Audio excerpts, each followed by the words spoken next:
Abra sua Bíblia no livro de Atos, capítulo 11. Vamos ler dos versos 19 ao 30 nesta noite. Atos 11, 19 a 30. Após a leitura, permaneça com a sua Bíblia aberta para acompanhar a exposição. Diz assim o texto: os que foram dispersos a partir da perseguição que começou com a morte de Estevão se espalharam até a Fenícia, Chipre e Antioquia, não anunciando a palavra a ninguém que não fosse judeu. Alguns deles, porém, que eram de Chipre e de Cirene e que foram até Antioquia, falavam também aos gregos, anunciando-lhes o evangelho do Senhor Jesus. A mão do Senhor estava com eles, e muitos, crendo, se converteram ao Senhor. A notícia a respeito deles chegou aos ouvidos da igreja que estava em Jerusalém, e enviaram Barnabé até Antioquia.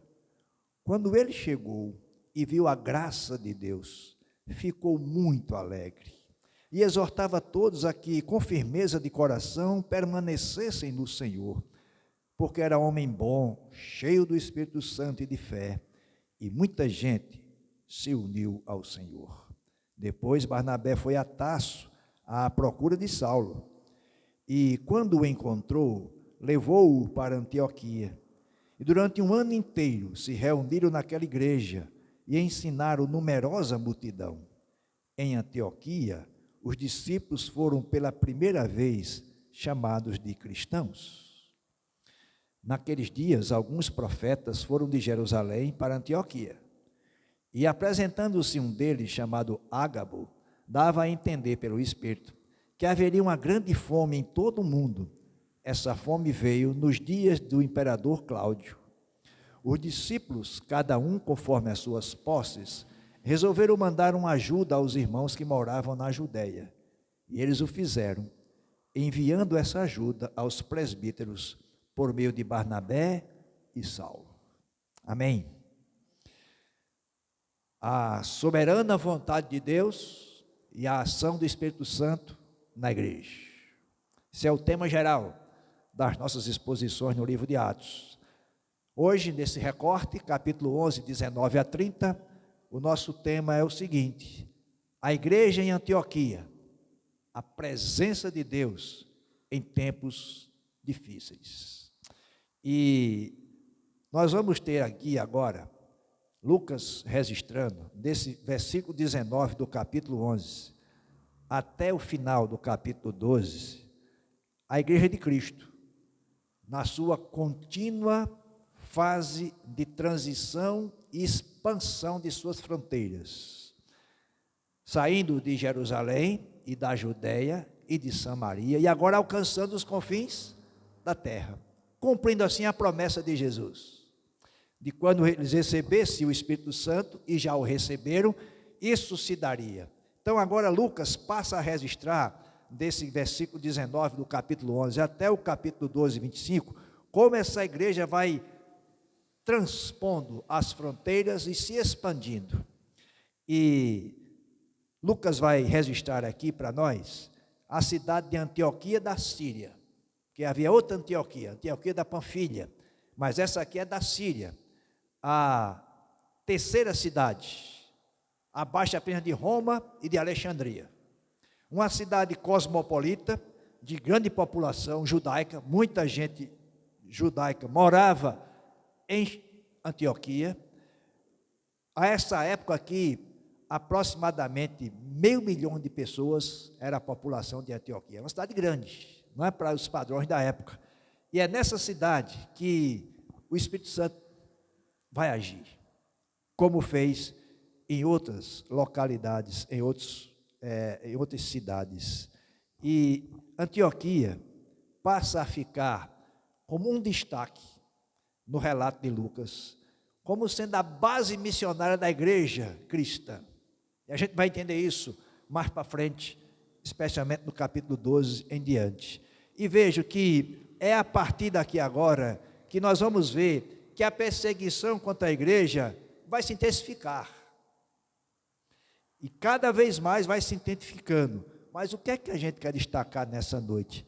Que apesar dessa situação toda, a mão de Deus estava com estes irmãos. Ou seja, em meio à perseguição, à luta, Deus estava com eles. Por isso o nosso tema, a igreja em Antioquia, a presença de Deus em tempos difíceis. E deixe-me, amados, dizer algo muito claro e conhecido por nós. Todos nós, crentes em Jesus Cristo, crentes autênticos, estamos sujeitos a passar por momentos difíceis na vida. Todos nós. Se esses irmãos aqui do passado vivenciaram isso, nós vivenciamos no presente. E claramente para nós, não existe vida cristã sem luta. E todas as lutas pelas quais passamos, há um único objetivo nelas, qual seja fortalecer a nossa fé. Fortalecer a nossa fé.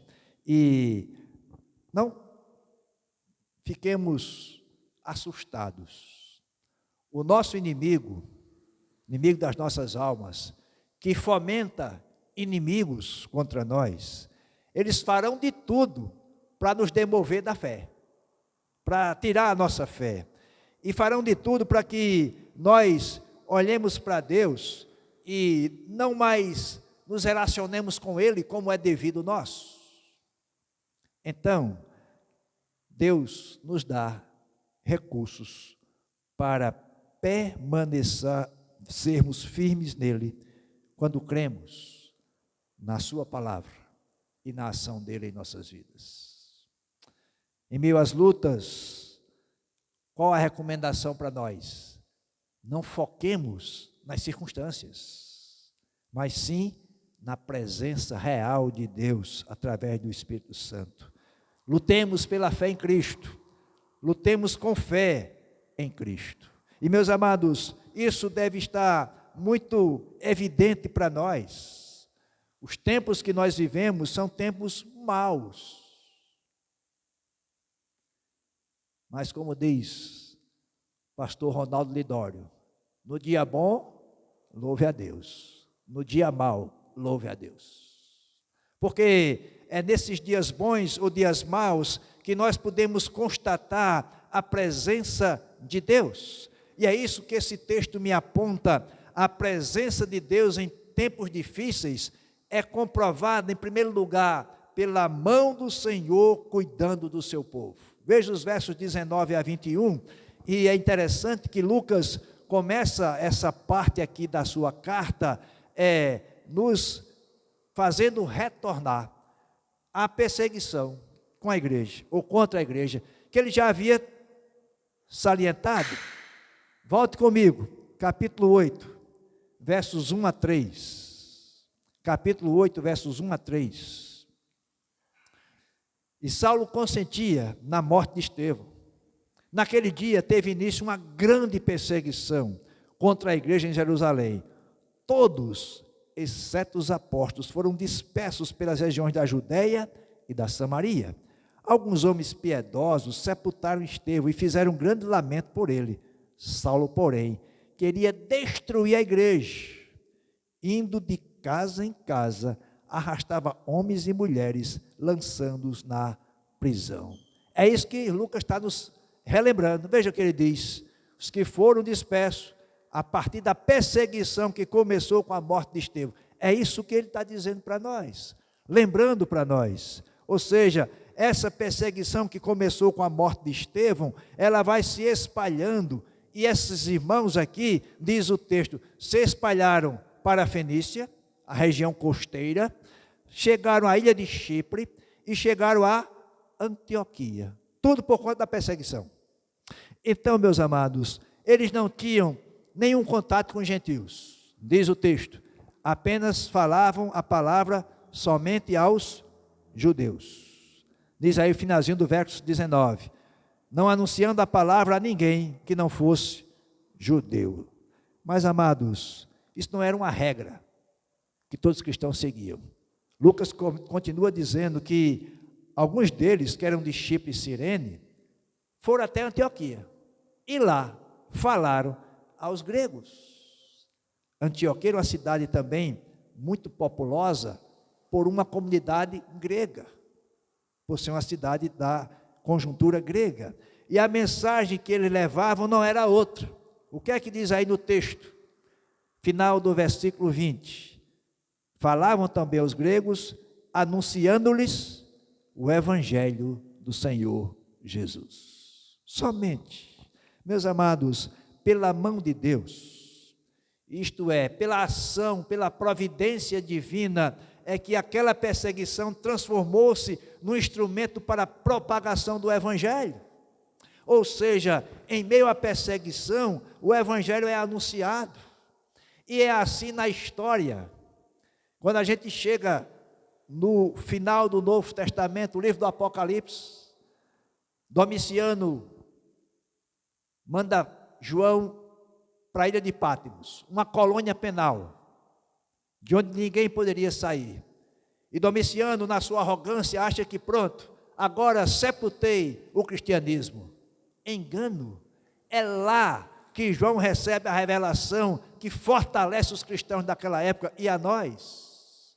Porque o Apocalipse, a revelação de Jesus para João, é a mensagem de esperança e da vitória do Cordeiro e da sua igreja. Louvado seja Deus. Meus amados, em meio à perseguição, a mão de Deus está providenciando aquilo que poderia ser um desamparo de Deus, passa a ser uma manifestação da mão de Deus, amparando e dirigindo aqueles irmãos. Segundo, a presença de Deus em tempos difíceis é comprovada pela manifestação da sua graça.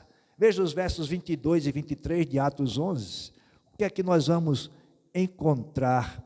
Que João vai agora mostrar para nós, na sua direção, aliás, Lucas, de que Deus continua agindo nas situações difíceis. Verso 21 é muito claro. A mão do Senhor estava com eles.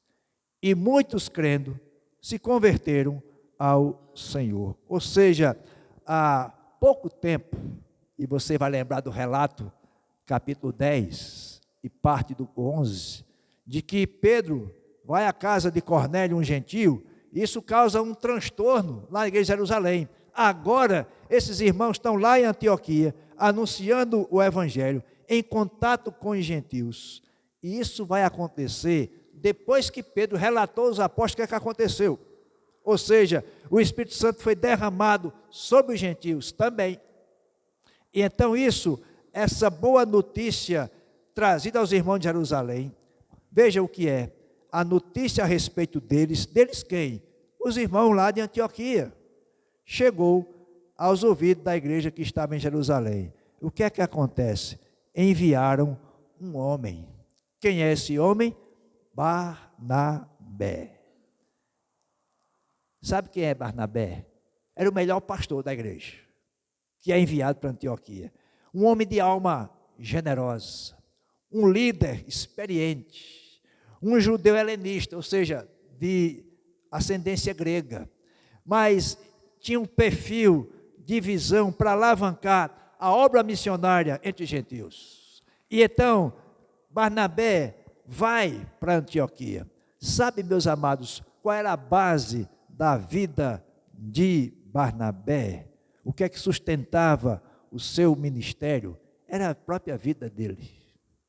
Lembra-se que é ele que leva Saulo para os apóstolos e discípulos de Jerusalém? É Barnabé. Agora ele está indo para Antioquia, e é interessante a gente entender que Barnabé era um homem bom. Sabe por quê? Veja o que diz o texto. Enviaram Barnabé até Antioquia. Quando ele chegou, se alegrou. Agora veja o verso 24. Por que está acontecendo isso? Barnabé era um homem bom e o que mais? Cheio do Espírito Santo. Mais uma vez, Lucas está ressaltando que o caminhar da igreja, desde a descida do Espírito Santo, é para encher a igreja do Espírito Santo. E todos esses que a gente relata, que passou nessa história, Pedro e João, cheios do Espírito Santo, Felipe, cheio do Espírito Santo, Estevão, cheio do Espírito Santo, agora Barnabé, cheio do Espírito Santo, Saulo, depois de convertido, recebe o Espírito Santo, tudo para mostrar, meus amados, que por mais magnífica que seja a obra da igreja, sem a presença do Espírito Santo, ela não funciona. Ou melhor, funciona, mas não como deveria. É isso que Lucas está chamando a atenção. Esse homem bom é cheio do Espírito Santo. E note que ele caminhava não segundo o seu entendimento, mas segundo a fé. É isso que Barnabé está vivenciando. E ele foi enviado, não foi para demonstrar autoridade. Chegou Barnabé, enviado de Jerusalém, para ver como está acontecendo aqui em Antioquia. Não, ele vai olhar aqueles irmãos, está junto com eles. E veja o que diz o texto. Quando ele chegou e viu a graça de Deus, ficou muito alegre e exortava todos a que, com firmeza de coração, permanecessem no Senhor. Ou seja, essa palavra exortava aí faz sentido com Barnabé. Seu nome, um significado é filho da exortação. Alguns dizem filho da consolação, mas o consolo e a exortação estão juntos. Barnabé, portanto, chega lá e exorta esses irmãos a permanecerem no Senhor. Agora veja um destaque que Lucas registra para nós. Quando ele chegou, se alegrou. Por que Barnabé se alegrou? A resposta está no mesmo versículo. Se alegrou quando viu a graça de Deus. Meus amados irmãos, estou convencido de que essa verdade é sobremodo maravilhosa, porque a graça de Deus é o que a gente vê, e a gente vê naqueles que são transformados pelo poder de Jesus. É bem verdade que nós até podemos fingir que amamos uns aos outros, podemos até fingir que somos crentes, podemos até fingir que somos comprometidos com Deus, mas se tem algo que a gente não pode fingir, é se temos a graça de Deus. É por isso que Barnabé, quando chega e vê aqueles irmãos, vê a graça de Deus, ficou muito alegre. E sabe por que não dá para fingir que tem a graça de Deus? É porque somente quem é trazido pela boa mão de Deus é que realça essa graça na vida dele. A graça não é um fruto da nossa fé. Nossa fé é que é o fruto da graça de Deus em nós. Portanto, em tempos difíceis, a graça de Deus se faz visível na vida dos seus filhos. O tempo era tempos difíceis, mas Deus estava presente. Terceiro aspecto, a presença de Deus em tempos difíceis é comprovada pela instrução na palavra. Veja o verso 24. Era homem bom, cheio do Espírito Santo e de fé, e muita gente se uniu ao Senhor.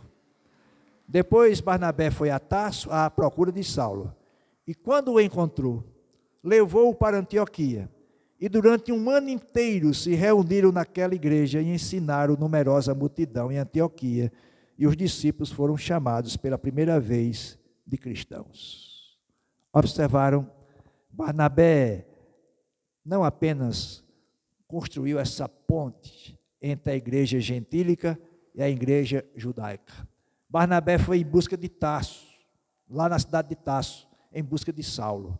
Aquele mesmo que houvera sido convertido e que foi a Jerusalém, mas agora está em Tarso, aproximadamente 3 anos, refletindo sobre ele mesmo. E agora Barnabé vai buscá-lo.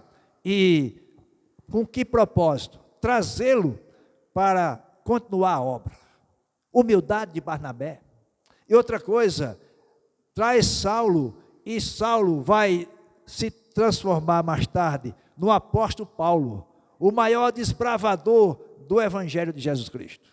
Aquele que levou o Evangelho ao mundo conhecido da época. O que nós encontramos aqui é que Barnabé, esse homem bom, cheio do Espírito Santo, ele abriu mão de sua primazia para dividir com Saulo a direção missionária na igreja de Antioquia e por onde foram. A graça de Deus não somente foi vista por Barnabé na vida dos irmãos, mas também foi vista em sua própria vida. Homem bom, cheio do Espírito Santo. Lembra-se que a mesma coisa foi dita de Estevão?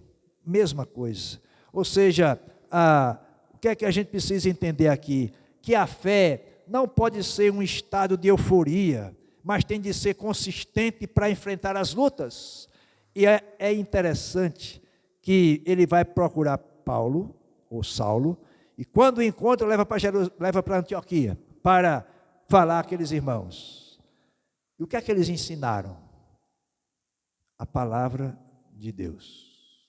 Porque diz o texto que eles se reuniram durante um ano inteiro naquela igreja e ensinaram numerosa multidão. Um ano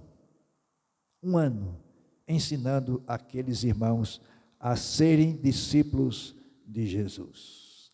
Isso aponta para o discipulado, o estar junto, ensinando, compartilhando, aprendendo, sendo exortado, sendo desafiado. Ou seja, os crentes de Antioquia e depois na caminhada missionária de Paulo e Barnabé, eles passam a imitar Jesus, de tal forma que eles receberam esse apelido, cristãos. Sabe o que quer dizer isso? Gente parecida com Cristo. Isso é um cristão. Gente que parece com Cristo. Alguns entendem que esse título de cristão, né, o termo cristiano, né, lá do latim, era um sentido pejorativo. Antioquia tinha também essa fama de colocar apelidos nas pessoas que lá passassem. E aí alguns dizem que esse termo, né, significa pequenos cristos ou cristinhos. Mas eu discordo um pouco dessa interpretação, porque o contexto me leva a entender que esses irmãos, um ano sendo discipulados na palavra de Deus, passaram a imitar Cristo.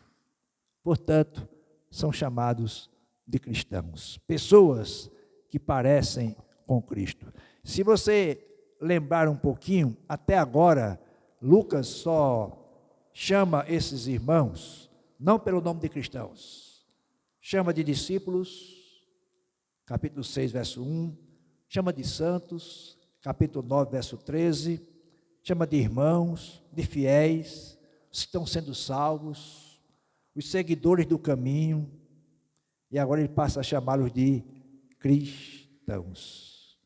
E há um relato de Eusébio, historiador da igreja, do primeiro século, ou aliás, do segundo, terceiro, quarto, por ali nessa parte, e ele vai trazer uma informação muito interessante, de uma história que descreve um homem, um crente, chamado Sanctus de Lyon, na França. Foi torturado por amor ou em nome de Jesus. E às vezes que o torturavam, cada vez mais que torturavam Sanctus, esperavam fazê-lo demover da sua fé ou blasfemar.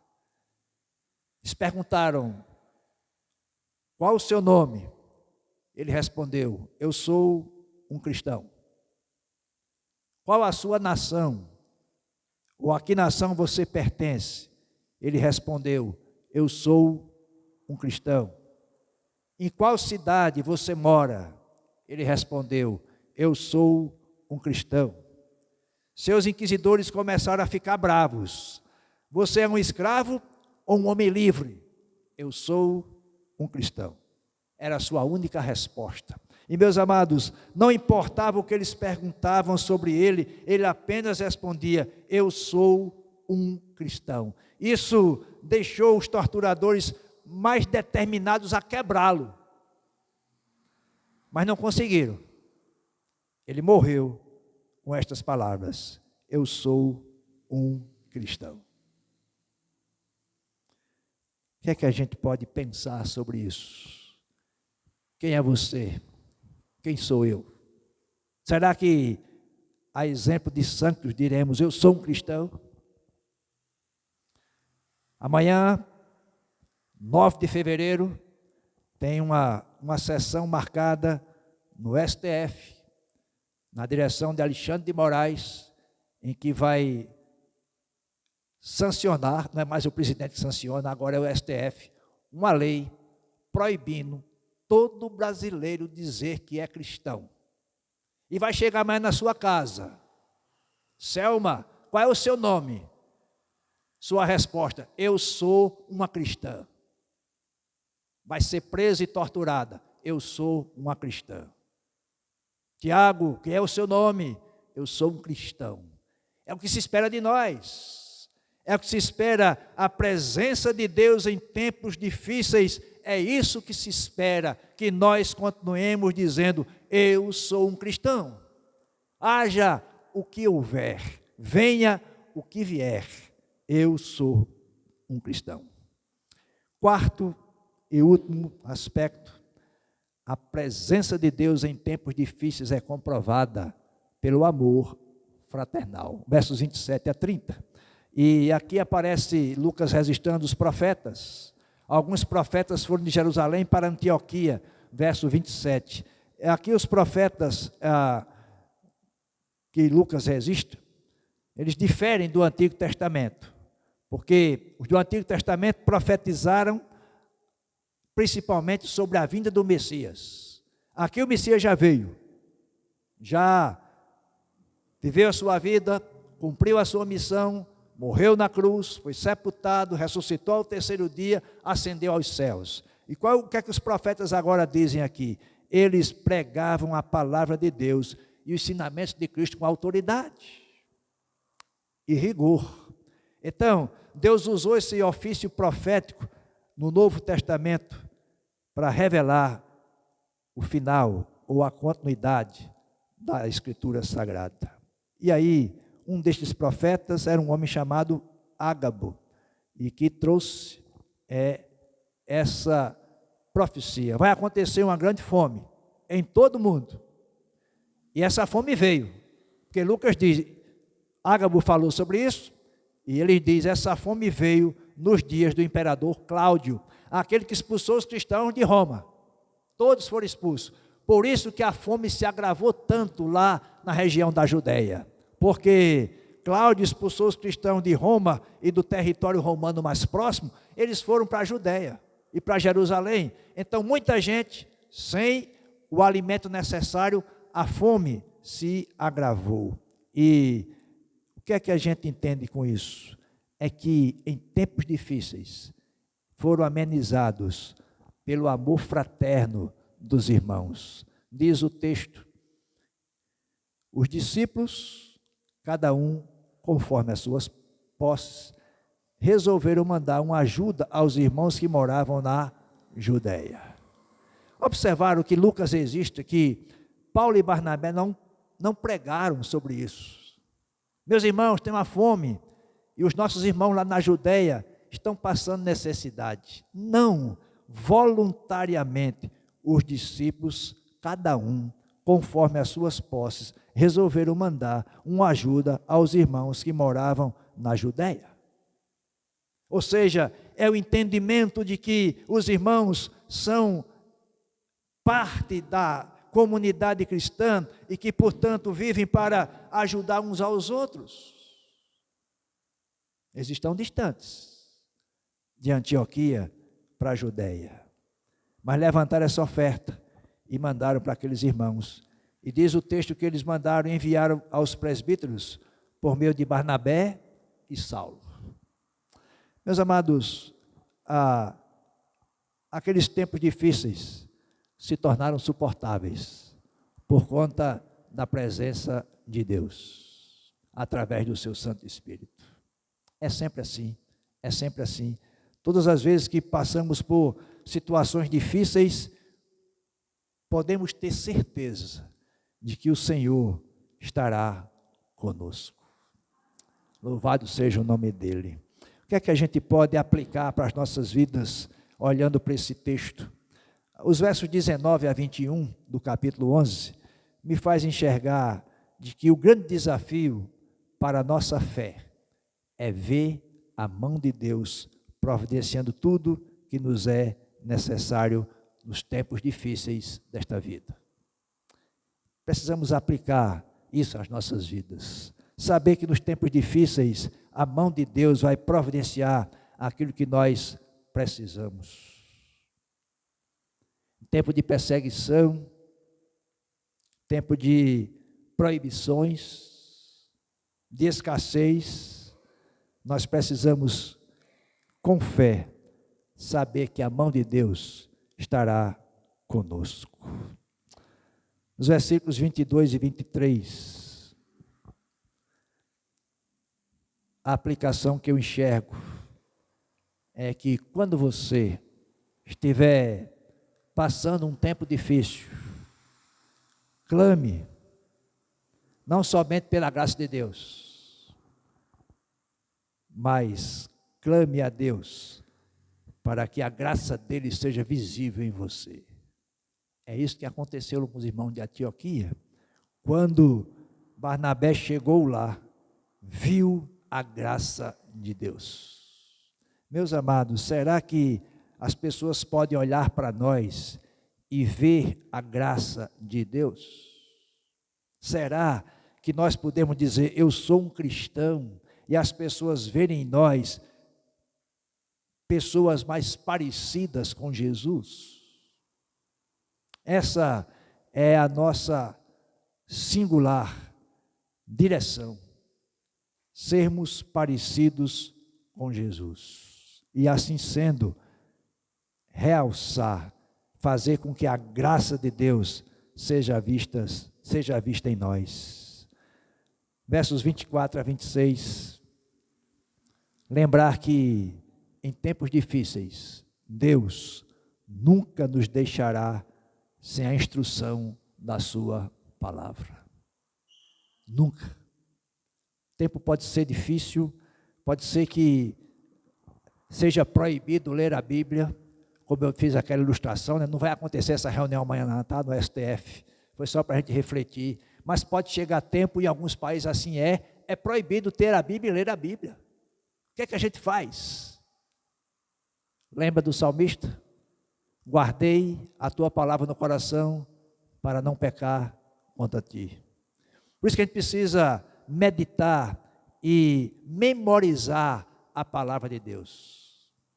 Pode ser que chegue, em alguns países já chegou. Você está preso, não tem acesso à Escritura, é proibido de você falar em nome de Jesus, mas ninguém proíbe de você pensar em Jesus. Você continua com o pensamento em Jesus. Isso é, portanto, saber que em tempos difíceis, a instrução da palavra vai permanecer em nós. Versos 27 a 30, a gente pode entender o amor fraterno. Se alguma vez você já recebeu ajuda em tempos difíceis, quantas vezes você pode demonstrar esse amor por outros em tempos difíceis? O sábio escreve em Provérbios, em todo tempo, ama o amigo, e na angústia se faz o irmão. Provérbios 17, 17. Nesse momento difícil, de crise, de angústia, de perda, de tristeza, aparece o irmão para nos fazer entender a graça de Deus. Irmãos de verdade estão juntos em tempos difíceis. 3 coisas eu enxergo no texto que Deus quer que façamos. Quais sejam elas? Mostrar em nossa vida a graça de Deus, a palavra de Deus e a comunhão com os irmãos. Essas três coisas enxergo que são essenciais em nossas vidas para vencermos dias difíceis. Nós podemos mostrar a graça, a palavra e a comunhão.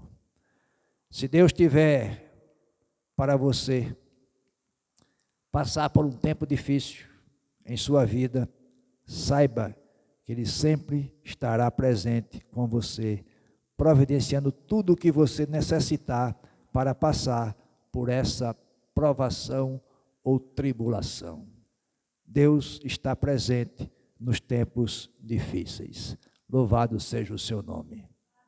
Baixe sua cabeça, eu quero orar nesse instante.